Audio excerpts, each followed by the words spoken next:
Most of us dream of growing our own firewood, enough to heat our homes. But is that even possible, and how much land would you need? That is what we're going to find out.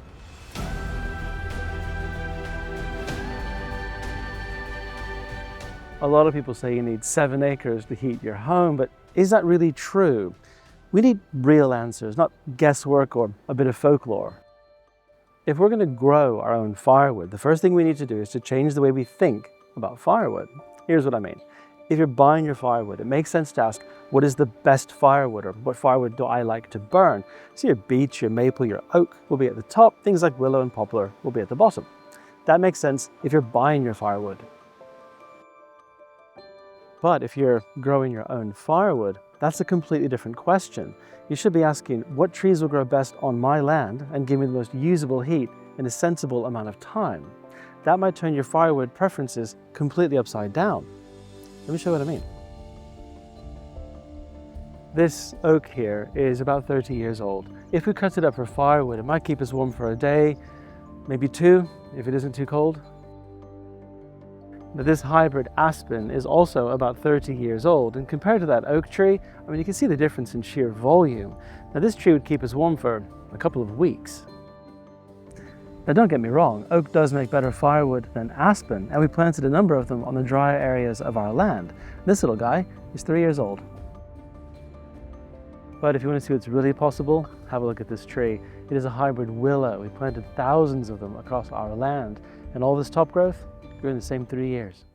Now, all 3 of those trees I showed you, the aspen, the willow, and the oak, are all growing here on our land in the north of England. Now, the main reason for the difference in their size is simple. Our ground is very wet. It's just too wet for oak to be truly happy. Now, that leads me to the change in mindset that I mentioned earlier. Stop asking, what's the best firewood? Start asking, what tree will thrive here? If you grow the right tree, you'll be self-sufficient in firewood pretty soon. But if you grow the wrong tree, you're going to be cold for a very long time. So how do you work out what trees will thrive on your patch of earth? Well, you have a couple of choices. You could perhaps do what I did and marry somebody with a master's degree in ecology. That helps. Not everyone is so lucky. So what else can you do? Well, there's Google, there's AI, you could ask around, or you could have a look at what trees grow well near your land. There's also a website that helps to answer those questions. It's called the Ecological Site Classification Tool. It was created by Forest Research. They are the research arm of the Forestry Commission here in Britain. It's full of really useful information, but it isn't very user-friendly. It's full of jargon and abbreviations because it's aimed at forestry professionals. So I thought to myself, there must be thousands of people asking the same questions I was asking. What trees should I plant on my land, and how much heat can I grow? So I decided to fix that problem. I built an app. It takes information from that forest research tool and combines it with published real-world tree growing trial data. So you enter your postcode or you click your location on the map. Now the app is currently Great Britain only, but I would like to expand it. So if you want to see it cover your part of the world, let me know in the comments. The app gives 3 management choices. They're each very distinct and will affect the trees that are right for your land. They're fast coppice, traditional coppice, and long-term forestry. Now fast coppice doesn't produce logs as such. It produces short pieces of wood called billets or wood chip that are used in large biomass boilers. The trees are planted quite close together and are harvested with a tractor, like here on my neighbour's land. Now if you're doing traditional coppicing like what we're doing here on our land, the trees are planted about 2 meters apart. Now this will give you small logs. We're hoping for about 5 to 6 inches in diameter. That's about 15 centimeters after about 6 years or so. Now with both of these coppicing systems, the app will give you broadleaf tree options. The reason is because conifer trees, generally speaking, just don't coppice well. They're best suited for single stem forestry. Now that is the 3rd option in the app, single stem forestry or typical woodland like this. Now you might prefer this management option if you have a lot of time, on the order of 30 years or so, and you want larger logs or building timber. If that's your goal, the app has you covered. It'll tell you the right trees to grow forest on your land. Let me show you.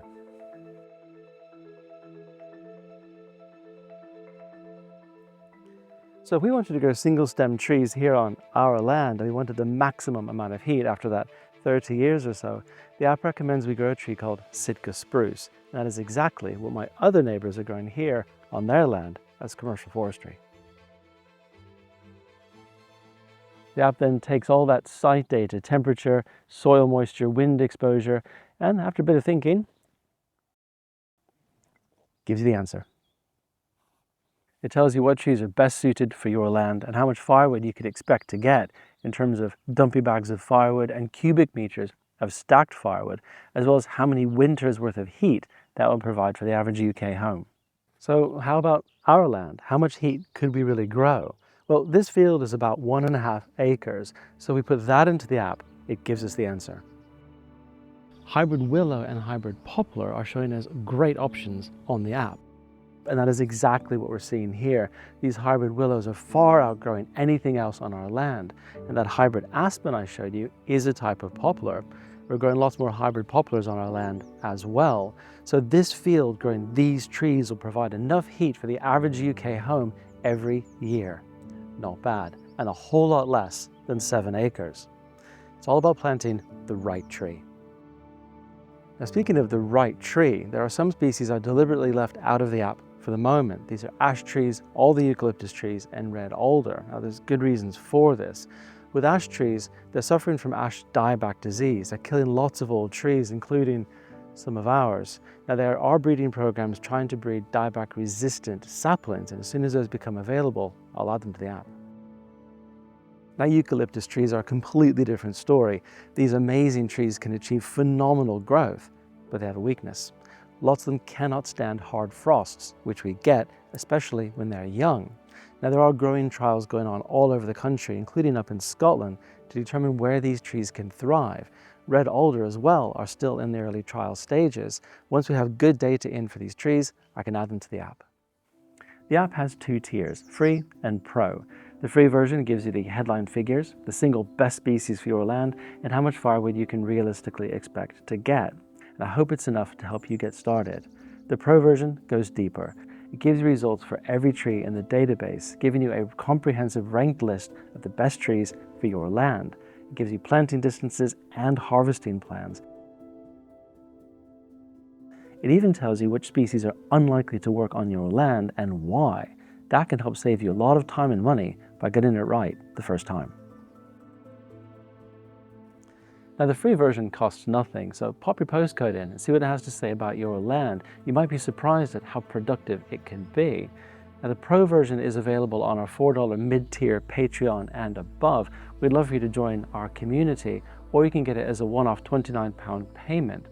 Now, just to be clear, this tool is a guide, it's a starting point.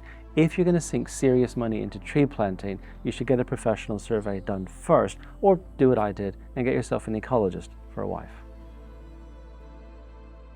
Now, do be sure to grow a range of the species that the app recommends for your land.